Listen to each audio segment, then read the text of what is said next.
வணக்கம் சிம்மராசி நண்பர்களே, நான் உங்கள் மகாராஜன். நாம் பார்க்க போகிறது வைகாசி மாத ராசி பலன்கள். இப்போதான் குரு பெயர்ச்சி வந்திருக்கு உங்களுக்கு. குரு பகவான் இதுவரைக்கும் 10வது ராசியில் தான் இருந்தார். இப்போ உங்களுக்கு 11வது ராசிக்கு வந்திருக்காரு. அப்போ 11வது ராசியில் குரு இருந்தால் நல்லா இருக்குமானா நல்லா இருக்கும். நல்லா இருக்குங்கிறத காட்டிலும் ரொம்பவே நல்லா இருக்கும். ஏன்னா குரு பகவான் தாங்க நம்மளுடைய வாழ்க்கையை ஒரு மகிழ்ச்சியை உருவாக்குறது, நல்ல ஒரு நிலைமையில் நம்மளை வாழ வைக்கிறது, நல்ல கடன்களை அடைக்கிறது, பொருளாதாரத்தை உருவாக்குறது, நகை நட்டுகளை கொடுக்கறது, செல்வாக்கியத்தை கொடுக்கறது, பேரு புகழை கொடுக்கறது, உதவியை கொடுக்கறது, ஒத்தாசையை கொடுக்கறதெல்லாம் அவர் தான் பார்ப்பார். அதனால் அவர் நல்லா இருந்தாலே நமக்கு அந்த மாதிரியான விஷயங்கள்லாம் நடக்கும். அப்போ கடன் பிரச்சனைகள் தீரும், நல்ல காசு பணம் கிடைக்கும், சொத்து சுகம் கிடைக்கும், நல்ல முன்னேற்றங்கள் கிடைக்கும், நல்ல உதவிகள் கிடைக்குங்க. அதே மாதிரி கோவில்னால நன்மைகள் கிடைக்கும், குழந்தைகள்னால நன்மைகள் கிடைக்கும், அதே மாதிரி கோர்ட்டுனால நன்மைகள் கிடைக்கும். கோர்ட்டு கேஸில் ஏதாவது வம்பு வழக்கெல்லாம் இருந்துச்சுன்னு வச்சுக்கோங்க, நமக்கு சாதகமான சூழ்நிலை வரும். அதே மாதிரி கோர்ட்டுலேயே வேலை பார்க்குறாங்க அப்படி வச்சுக்குவோம், அது லாயராக வேலை பார்த்தாலும் சரி தான், வேறு வகையில் வேலை பார்த்தாலும் சரி தான், அவங்களுக்கெல்லாம் மிகவும் யோககரமான பலனை தான் இந்த குரு கொடுப்பார். ஸோ அவங்களுடைய அந்த கோர்ட்டு சார்ந்த தொழிலில் இருக்கிறவங்களுக்கு அந்த தொழில் அருமையாக இருக்கும், நல்ல முன்னேற்றத்தை உருவாக்குவார். அதே மாதிரி இந்த கல்லூரி இருக்குல்ல, அவங்களுக்கு ரொம்ப நல்லா இருக்கும். கல்லூரியில் வேலை பார்க்குறவங்களுக்கு, அதே மாதிரி கல்லூரி வச்சு நடத்துகிறவங்களுக்கு, அவங்களுக்கெல்லாம் அற்புதமான பலனை கொடுக்கும். அதே மாதிரி அறங்காவலர் துறை இருக்குல்ல, அவங்க வேலை பார்க்குறவங்களுக்கு நல்ல யோகங்கள் இருக்கும்.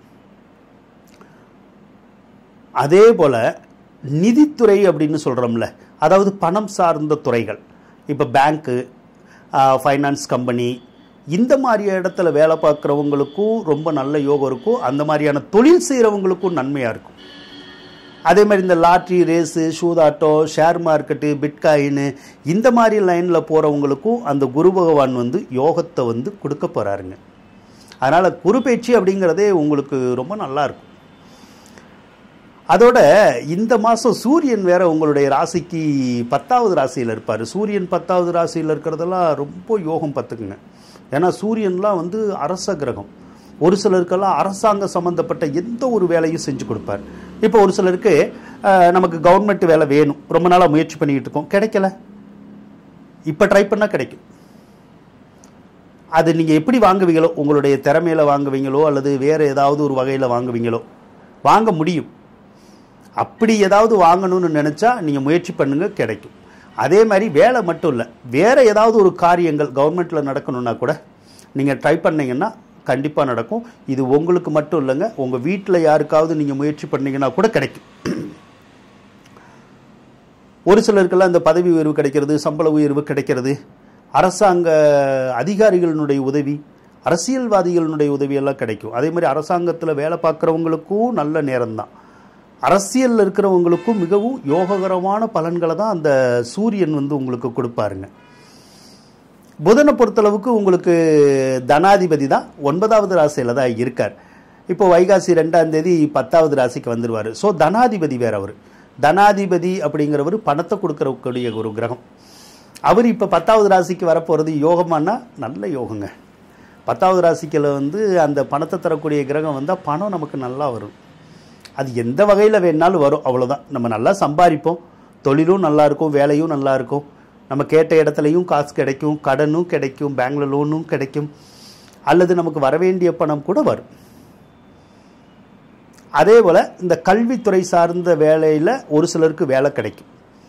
இந்த டீச்சிங் லைனில் இருக்காங்கல்ல, அவங்களுக்கு வேலை வாய்ப்புகள் இந்த மாதம் கிடைக்கிறதுக்குடைய சந்தர்ப்பம் இருக்கும்.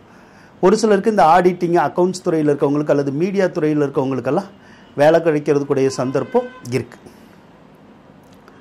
அதே மாதிரி ஒரு லாபாதிபதி வேறு நல்லா இருப்பார். லாபாதிபதி நல்லா இருந்தாலும் நமக்கு நல்ல லாபங்கள் கிடைக்கும். எதை செஞ்சாலும் ஒரு லாபகரமாக இருக்கும், எதை செஞ்சாலும் வெற்றிகரமாக இருக்கும் பார்த்துக்குங்க. செவ்வாய் பகவானை எடுத்துக்கிட்டோம்னா பொதுவாக 4ஆம் அதிபதி 9ஆம் அதிபதி நீச்சமாக இருக்கார். 4, 9 கூடிய கிரகம் நீச்சமானா ஏற்கனவே ஒரு மாதமாக அப்படி தான் ஓடிக்கிட்டு இருக்கு. இன்னொரு ஒரு மாதத்துக்கு அந்த மாதிரி இருக்கும். ஒன்று தாயார் கூட வந்து பகை வரலாம், தாயாருக்கும் நமக்கும் செட் ஆகாமல் போகலாம், அல்லது தாயாருக்கு உடல் நலம் வந்து பாதிக்கலாம். ஒருவேளை தாயாருக்கு பாதிக்கலைன்னா நம்மளுடைய அப்பாவுக்கு பாதிக்கும். அப்பா கூட வந்து ஏதாவது கருத்து வேறுபாடுகள் வரலாம், சண்டை சச்சரவு வரலாம், அல்லது அவருக்கு கூட அந்த உடல்நல அந்த தொந்தரவு வர்றது, மருத்துவ செலவுகள் வர்றது அப்படி வரலாம்.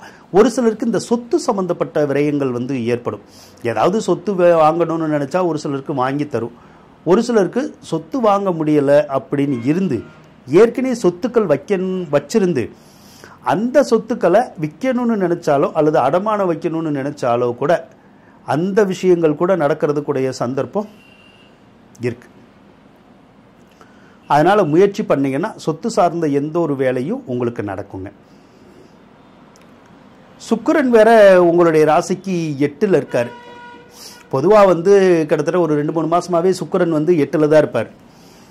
8ல் வந்து சுக்கிரன் இருந்தாலே பொதுவாக வீடுனால பிரச்சனைன்னு வரும். வீடுனால பிரச்சனைனா வீடு வாங்க முடியாது, கட்ட முடியாது. வீடு வாங்கினாலும் பிரச்சனை வரும், கட்டுனாலும் பிரச்சனை வரும், தொந்தரவு வரும், தடங்கள் வரும் நிறையா.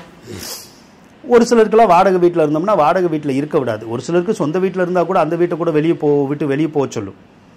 அந்த வேலையை அந்த சுக்கிர பகவான் வந்து செய்யும்.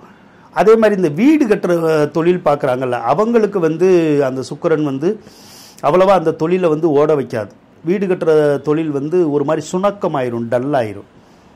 அதே போல் இந்த கலைத்துறையில் இருக்காங்கல்ல, சினிமா, நடனம், நாட்டியம் அப்படின்னு சொல்லி, அவங்களுக்குமே அந்த தொழில் வந்து கொஞ்சம் டல் அடிக்கும். எவ்வளோ நாளைக்கு டல் அடிக்கும் அப்படின்னா வைகாசி 17ஆம் தேதி வரைக்கும் தான் அந்த மாதிரி டல் அடிக்கும். அதுக்கப்புறம் சுக்கிரன் வந்து 9வது ராசிக்கு போயிடுவார். அதுக்கப்புறம் இந்த வீடுனால பிரச்சனை, வாகனத்தினால பிரச்சனை அப்படின்னு வராது. ஒரு சிலருக்கு திருமணத்தினால பிரச்சனைன்னு வரும். திருமணம் பண்ணலைன்னா திருமணம் நம்ம வீட்டில் யாருக்காவது பண்ணலையேன்னு கவலைப்பட்டுக்கிட்டு இருப்போம். பண்ணியிருந்தோன்னா என்னடா அப்படின்னு சொல்லி யோசிப்போம், பிரச்சனையாக இருக்கே, திருமண வாழ்க்கை சரியில்லையே நம்ம வீட்டில் அப்படின்னு சொல்லி யாருக்காவது ஒருத்தருக்கு தொந்தரவுகளை கூட அந்த சுக்கிரன் தான் கொடுக்கும். ஆனால் இப்போ சுக்கிரன் பயிற்சி ஆயிடுச்சுன்னா இந்த வீடுனால பிரச்சனை, வாகனத்தினால பிரச்சனை, திருமணத்தினால பிரச்சனை, கலைத்துறையில் பிரச்சனை, வீடு கட்டுறதுல இருக்கிற பிரச்சனை, வீடு கட்டுற தொழில் செய்கிறதுல இருக்கிற பிரச்சனை எல்லாமே விலகிடும். அதுக்கப்புறம் உங்களுக்கு நல்லா தான் இருக்கும்.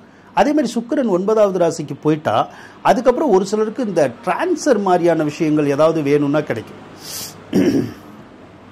அது ப்ரைவேட்டாக இருந்தாலும் சரிதான், கவர்மெண்ட்டாக இருந்தாலும் சரிதான். ட்ரான்ஸ்ஃபர் வேணும்னா கூட கிடைக்கும். அதுக்கப்புறம் ஒரு கம்பெனியில் இருந்துட்டு வேறு டிபார்ட்மெண்ட்டு மாற்றணுன்னாலும் மாற்றலாம். அதே மாதிரி ஒரு கம்பெனியில் இருக்கிற போது வேறு ஒருத்தவங்களுக்கு என்ன தோணும், ஒரு சிலருக்கு நம்ம இந்த கம்பெனிலே இருக்கக்கூடாது, வேறு கம்பெனிக்கு எங்கேயாவது வேலைக்கு போகணும் அப்படி தோணும். காரணம் என்னென்னா இருக்கிற கம்பெனியில் ஏதாவது நம்மளை பிரச்சனை பண்ணுவாங்க, அதனால் அந்த மாதிரி தோணும். அவங்களுக்கு வேறு கம்பெனிக்கு போகணுன்னாலும் போயிடலாம், வேறு கம்பெனியில் வேலை கிடைக்கும்னாலும் கிடைக்கும். ஸோ வேறு கம்பெனியில் வேலையை தேடிட்டு இருக்கிற கம்பெனியில் வேலையை விடணும்னு நினச்சா விட முடியும். அந்த மாதிரியான பலன்களை தான் அந்த சுக்கிரன் வந்து செய்வாருங்க. சனியும் ராகுவும் 7வது இடத்துல தான் இருக்குது. பொதுவாக சனி ராகு வந்து 7ல் வந்து இருக்கக்கூடாது. 7ல் சனி இருக்கிறது வந்து கண்டசனி. அது வந்து இந்த வண்டி வாகனத்தில் வந்து பார்த்து போகணும், இல்லைன்னா கீழே தள்ளி விட்டுரும். இந்த 2 வீலரில் போகிற பசங்கள்லாம் கொஞ்சம் கவனமாக தான் போகணும். ஏன்னா அது வந்து விபத்துக்குடைய கிரகங்கிறனால ஏதோ ஒரு வகையில் நம்ம ஒழுங்காக ஓட்டிகிட்டு போனால் கூட ஏதாவது விபத்துக்கள் ஏற்படுறதுக்குடைய சந்தர்ப்பங்கள் வந்து இருக்கும். இன்னும் ஒரு வருஷத்துக்கு இருக்குது. ஏற்கனவே 1.5 வருஷம் ஓடிடுச்சது.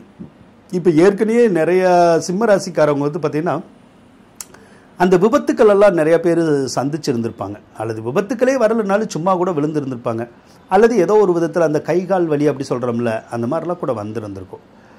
இப்போ ராகு பகவான் வேற அந்த இடத்துக்கு தான் வந்திருக்காரு. பொதுவாக ராகு வந்து 7ல் இருக்கிறது ரொம்ப நல்லதுன்னு சொல்ல முடியாது. ஏன்னா ராகு பகவான் 7வது இடத்துல இருந்தால் ஒரு சிலருக்கு மேரேஜ் பண்ணணும்னு நினச்சோம்னா தடங்கள் பண்ணிக்கிட்டே இருக்கும். அதாவது வீட்டில் பார்த்து அரேஞ்ச் மேரேஜ் பண்ணுறதா இருந்தால் பண்ண விடாது, ஒரு மாதிரி தடங்கள் பண்ணிக்கிட்டே இருக்கும். அது ஆணாக இருந்தாலும் சரி தான், பொண்ணாக இருந்தாலும் சரி தான், வரன்களை வந்து கரெக்டாக கொடுக்காது. ஆனால் லவ் மேரேஜுங்கிற மாதிரியான விஷயங்கள்னால் கண்டிப்பாக கொடுக்கும்.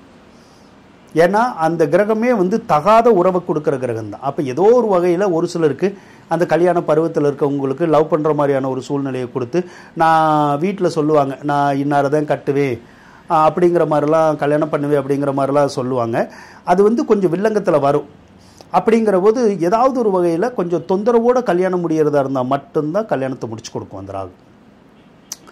அதே மாதிரி இந்த சின்ன வயசு பிள்ளைகள்லாம் ரொம்ப கவனமாக இருக்கணும். ஏன்னா ராகு 7ல் இருந்தாலே ஒரு சிலருக்கு அந்த லவ் பண்ணுற மாதிரியான பிரச்சனைகள் எல்லாம் கொடுக்கும். அது ஸ்கூலில் படிக்கிற பிள்ளைகளாக இருந்தாலும் சரிதான். அதனால் அந்த ஒரு விஷயத்தில் மட்டும் நாம் கொஞ்சம் கவனமாக இருக்கணும்.